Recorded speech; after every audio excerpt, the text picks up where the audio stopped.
Bom dia! Bom dia, queridos casais. Hoje estaremos meditando Eclesiastes 3, de 1 a 8. Tudo tem o seu tempo determinado, e há tempo para todo propósito debaixo do céu. Há tempo de nascer e tempo de morrer, tempo de plantar e tempo de arrancar o que se plantou, tempo de matar e tempo de curar, tempo de derribar e tempo de edificar, tempo de chorar e tempo de rir, tempo de prantear e tempo de saltar de alegria, tempo de espalhar pedras e tempo de ajuntar pedras, tempo de abraçar e tempo de afastar-se de abraçar, tempo de buscar e tempo de perder, tempo de guardar e tempo de deitar fora, tempo de rasgar e tempo de coser, tempo de estar calado e tempo de falar, tempo de amar e tempo de aborrecer, tempo de guerra e tempo de paz. O título do nosso devocional hoje é Um Tempo para a Família, um tempo para descansar. Descobri que não há nada melhor para o homem do que ser feliz e praticar o bem enquanto vive. Eclesiastes 3:12. Você é uma pessoa viciada em trabalho? É difícil puxar o freio e parar? Você consegue perseguir sua identidade no Senhor e não no seu trabalho? Você se dá o direito de relaxar e parar? Em resumo, você pode ser considerado um modelo para seu cônjuge e filhos nessa área? Você dedica um dia da semana à sua esposa ou ao seu marido para saírem juntos, conversarem, se divertirem, namorarem, um dia só para os dois? Você separa um tempo para dedicar à sua família? É um grande investimento sair com um filho ou uma filha de cada vez. De vez em quando, dando atenção particular e específica a ele ou ela naquele dia. Sou uma pessoa extremamente pragmática. Acredito que teoria sem aplicação não é muito útil. Gostaria de sugerir algumas atividades práticas. Analise-as para ver se elas se aplicam ao seu contexto, se há como adaptar algumas ao seu estilo de vida familiar. Aqui está a lista de atividades práticas. Dedicar uma noite por semana ao cônjuge. Fazer um passeio com a família. Visitar um museu com toda a família. Fazer uma caminhada na praia, no campo ou no parque. Passear em um shopping center. Pescar. Brincar com jogos de mesa de interesse de toda a família. Ir ao cinema, ao teatro. Acampar em um fim de semana. Organizar um álbum de fotos. Plantar com toda a família uma horta ou jardim, caso more em uma casa ou apartamento com varanda ou terraço. Andar de bicicleta no parque. Ler um livro em família. Ir a um estádio de futebol. Passar um final de semana em um sítio em contato com a natureza e contemplar a obra de Deus. Exercite sua criatividade. O lazer não depende necessariamente da carteira. O importante é que tenhamos força de vontade para parar o corre-corre diário e conscientemente priorizar e programar atividades com a família e para nós mesmos. Eita, este é um assunto que me toca bastante. Até porque todos aqueles que me conhecem sabem que é como se eu tivesse na minha testa uma placa escrito ocupado.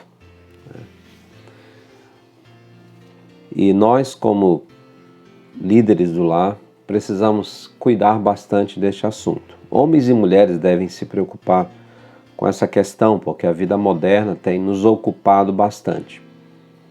Mas precisamos lembrar que essa é uma necessidade do lar. Nós líderes, nós homens, nós que temos a responsabilidade da sustentação do lar, nós precisamos ter cuidado para que não tenhamos a ideia de que isso é a nossa parte na família e quando fazemos bem, o resto do lar deve estar satisfeito, inclusive nós mesmos, porque nós cumprimos bem nosso papel. Sim, precisamos cumprir esse papel, até porque vivemos num tempo onde muitos nem querem cumprir esse papel do sustentador, mas o nosso trabalho como maridos crentes, como os maridos que querem viver uma vida comum do lar com discernimento, como diz 1 Pedro, capítulo 3, verso 7, devemos lembrar que isso é importante, o tempo da família. Parece que a preocupação em suprir o lar nos absorve, que esquecemos que há outras preocupações necessárias para o bom andamento do lar. O tempo com a esposa, o tempo com os filhos. Olha como eu tenho percebido a necessidade do tempo com os filhos, principalmente no nosso caso, que temos filhos homens. Os homens têm uma necessidade muito grande do seu pai, assim como também as meninas têm necessidade do pai, mas de uma determinada época em diante, da mãe. Por esta razão, nós, maridos, precisamos criar esse hábito de dedicar tempo para a nossa família. Até porque, como vamos conhecer a necessidade, orientar a família no caminho de Deus, naquilo que a Bíblia diz, se nós não conhecemos o que realmente eles precisam? Muitas vezes nossos filhos estão gritando para nós, dizendo: dê tempo para a gente. Muitas vezes nós temos, no meu caso, tempo para todo mundo, né? Aconselhar casais, aconselhar inclusive pessoas de outras famílias, filhos de outras famílias, mas às vezes nos falta o tempo para a nossa própria família, para os nossos próprios filhos. Às vezes nossos diálogos com nossos filhos se resumem numa repreensão, simplesmente numa resposta óbvia, imediata a alguma coisa que foi perguntada, mas não um tempo. Olha, é preciso que nós lembremos que há valores muito maiores para o lar do que simplesmente alguns reais entrando a mais. Por essa razão, se preocupe com o tempo com a família, em ter um tempo. Descubra uma forma de aproveitar melhor o tempo com a família. Se você tem e pode ter período de férias, tire um período de férias para a sua família. Tire um dia em que você pode ir com os seus filhos ou com o seu filho, se alguém que tiver só filho único ou filha única. Mas procure disciplinar-se nessa situação. É uma questão de disciplina.